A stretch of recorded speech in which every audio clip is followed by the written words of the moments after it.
Takže v prvom rade veľké gratulácie k zisku titulu. Aké sú prvé pocity po zápase a také zhodnotenie zápasu?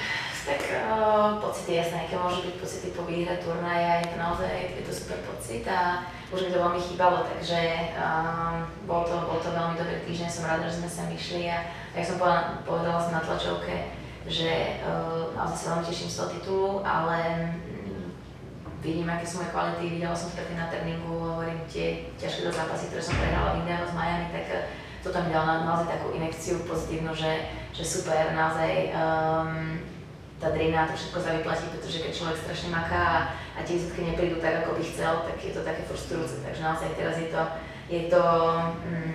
máme veľkú radosť celý tým, aj s trénerom a naozaj bolo to vidieť po tej finálnej loptičke, že proste je to tam a ideme ďalej a toto je presne čo sme chceli a chceme na to nadviazať.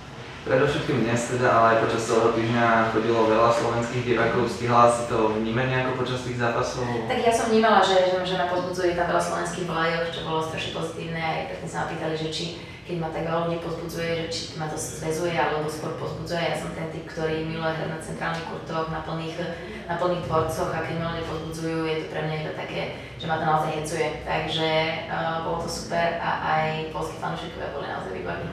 V prvom kole si prekonala takú menšiu krízu 0-3-0-40 v treťom sete. Ako sa dostáva z takých momentov, čo ti pomáha? Tak tam ten zápas bol špecifický, pretože tam na centrálnom kurte bol strašne zvláštny povrch, takže som sa na to zvykala, nemala som timing, celý zápas som s tým bojovala, takže bolo to dosť také o seba zaprení a o tom, že proste, že musím sa tam len udržať každú jednu loptičku a bojovať s tým. Takže v takých momentoch proste niekedy si už človek povie, že tak vyskúšam toto, idem do toho a niekedy sa to na jednej lopte zlomí a proste preto je treba dôležité a nie je to len fráza bojovať o každú loptu. Jasne, možno dnes k tomu momentu za stavu 5-3 a 0-0, kde tam bola taká loptička, ktorú zrejme teda všimli si viacerí, že bola v aute.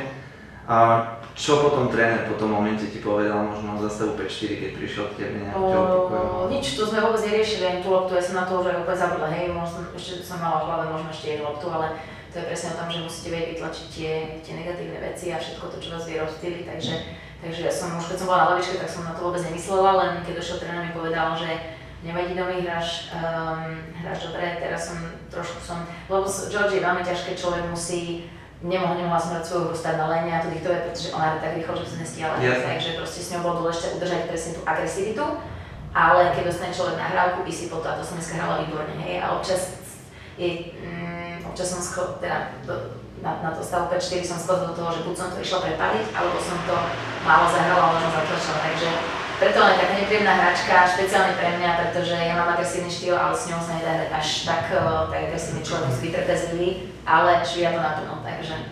Čo sa týka najbližších dní, čaká nás Fed Cup, ale predsa len stihneš nejaký jeden deň alebo 2 dní si oddychnúť a nejako vypnúť? Tak keby to bolo na betóne, tak určite si dám 2 dní voľno, pretože naozaj teraz aj dosť fyzicky bolo to náročné, cítila som stehenný sval, cítila som iné veci, ale moja fyzioterapeutka ma výborne dostala z tých takých problémov fyzických, takže potrebovala by som si oddychnúť, jeden deň si určite oddychnem, ale útorok už si musím ísť zahrať, lebo je to predsa na Antuke a ja potrebujem už aj to, že budem mať len 4 dní na Antuke a potom hrať zápas, bude to naozaj náročné pre mňa, pretože ja si musím naozaj na to zvyknúť a sa tam rozohrať, takže v útorok začnem trénovať na Antuke, ale sa na to strašne teším, že ja už od začiatku tohto týždňa hovorím, že coachi, ja sa teším na Fed Cup, že to bude super týždeň, no a už je to tu a aj prvý deň si nemôžem užiť, takže nevadí to. Zvykne si po takomto úspechu aj niečo doprieť, alebo teda nakúpiť si nejaké? Tak uvidíme, tak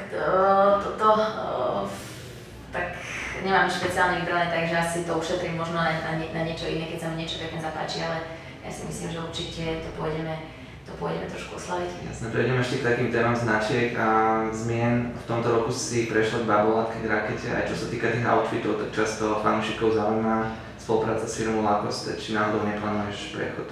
Tak ja som s firmou Lacoste veľmi spokojná, hlavne s mojou zmluvou, ktorú mám s nimi. Jasné, že v tenise v tomto je proste o biznise, jasné, že každý je s tou značkou, nie každý, ale veľa hráčov dodá lepšiu ponuku, tak o tomto je. Ja som z Lacoste už 8-9 rokov a som s ním veľmi spokojná. Určite jasné, že by som občas, nie že občas, ale keď sa mi páčia, majú krajšie outfity, možno Nike alebo Adidas, ale proste ja už som, viem, že toto je moja značka, moja domáca značka a verím, že ho dobre reprezentujem. Tu sme dali aj fanúšikom takú možnosť zapojiť sa live v položení nejaké otázky. Konkrétne fanúšička Barbora sa pýtala, že minulý rok zvíťazila Kaja Šmidlová, taktiež na Georgiovou, či teda vás to možno nejako zblížilo s tým, že aj Kaja ti možno nejako písala, alebo či ste boli v kontakte pred tým zápasom? To nie je to vôbec, so Kajou veľmi dobre vychádzame, ale ten je individuálny šport a proste tam to nefunguje, takže teraz by mi Kaja napísala, že toto naozaj mám tu trénera, ktorý mi výborne poradil a myslím, že to nebolo ani potreba. A ešte tam bola jedna otázka s tým, že či takýto triumf nakopne špeciálne pred Fed Cupom, alebo k tej atmosfére potom v tíme.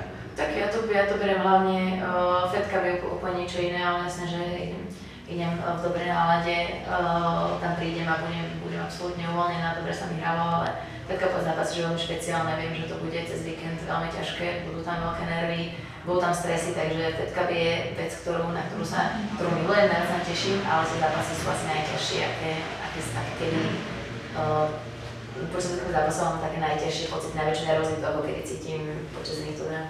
Dobre, ďakujeme pekne. Čak?